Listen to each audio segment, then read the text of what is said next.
Hello everyone, welcome to Wild Writing in the Time of Corona, the poetry workshop that encourages you to write a poem each day.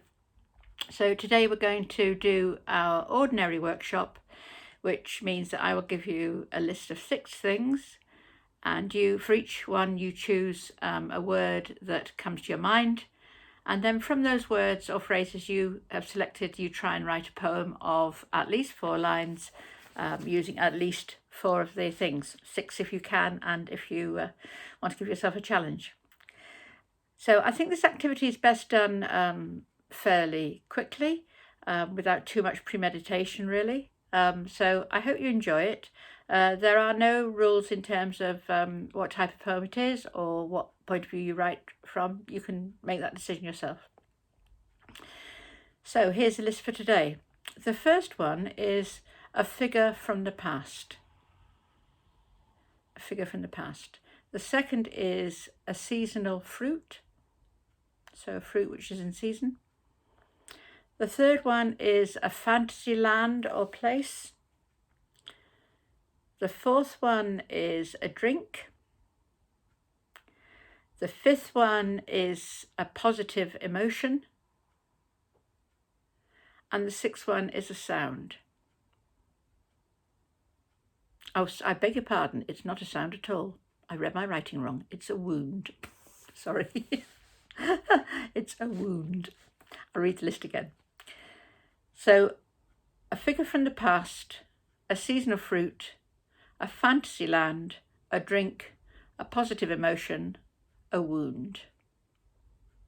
Okay, so I'm going to suggest that what you do now is you pause the video, you go off and write your list and hopefully your poem, and then if you come back shortly, I'll share my list with you and I'll share my poem, and I hope that you will feel inclined to share yours as well.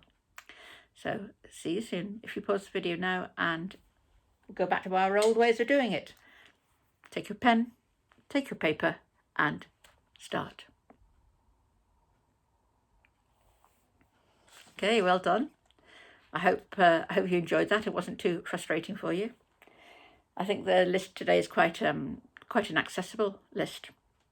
So I'll share mine with you. So for my figure from the past, I chose a fighter pilot.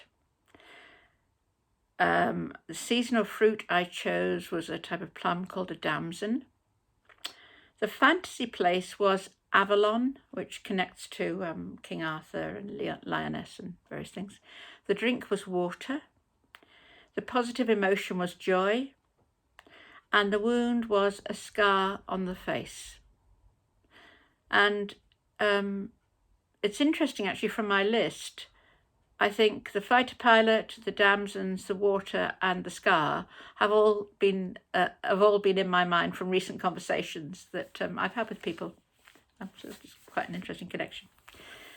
So this is what resulted from it. I decided, as quite often I do, and this might be helpful for you if you're doing this for the first time, to have probably one of the things on the list which is going to be more important than the other, or possibly two. So for me, it was the place, which was Avalon, and it was the person.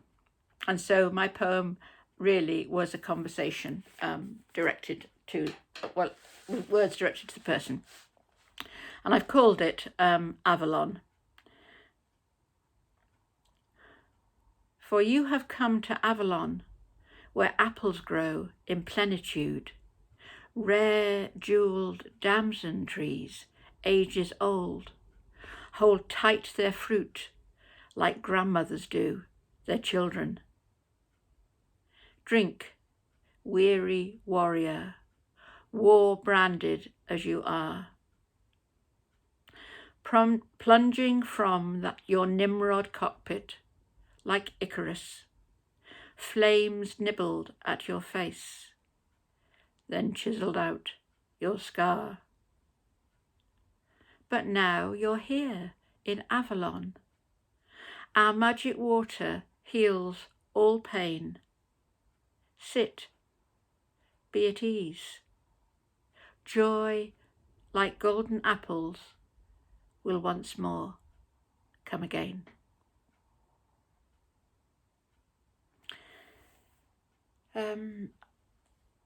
I think for me that poem is an example of what sometimes happens in wild writing, and that is an idea gets hold of you and you start to see a picture quite clearly.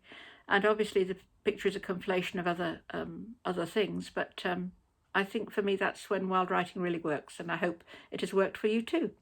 So I look forward very much to reading your poems.